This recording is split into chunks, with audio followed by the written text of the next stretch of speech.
የዛሬው ቂሳ እንደዚህ ይጀምራል። ንጉሱ ተራራ ላይ ያስገነባውን ቤተ መንግስት ሊያስመርቅ ነው አሉ።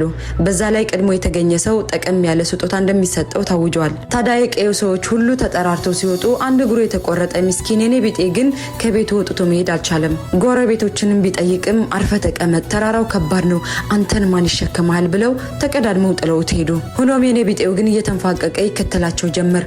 ሁሉም ተራራውን እየተቀዳደመ ሲወጣ እሱ ከተራራው ግርጌ ሆኖ ለመውጣት ታገል። ታዲያ አንድ ድምጽ ከኋላው ሰማ።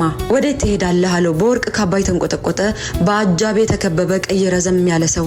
እሱም ተራራውን ልወጣ የንጉሱን ቤተ መንግስት ላስመርቅ ነው ይለዋል። ንጉሱም ሁሉም እኮ ጥለው ሄደዋል አለው።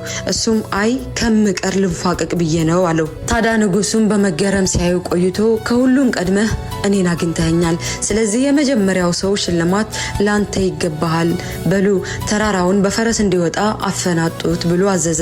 አያችሁ አይደል ሐባይቢ ፊላህ፣ ተስፋ ትቁረጡ እንጂ አትስነፉ እንጂ ልባችሁ ቅን ይሁን እንጂ ሰው ላይ መጥፎ አታድርጉ እንጂ ልክ እንደ ንጉሱ ፈጣሪ ተራራው ጫፍ ላይ ሳይሆን ተራራው ግርጌ ላይ ይጠብቃችኋል። ያለፏችሁ ጥለዋችሁ የሄዱ ሰዎች፣ በጉልበታቸው በገንዘባቸው የተመኩ ሰዎች ቀድመዋችሁ ቢደርሱም እንኳን ቅር አይበላችሁ። እመኑኝ ተንፋቃችሁ እስከሄዳችሁ ድረስ የድላችሁ ቀን ሩቅ ብትሆንም እንኳን አትቀርም። ይዞን የሚወጣ የሚያግዘን አይዟችሁ የሚለን ፈጣሪ ስላለ ዜሮ ብንሆን እንኳን አምነነው እንወጣለን።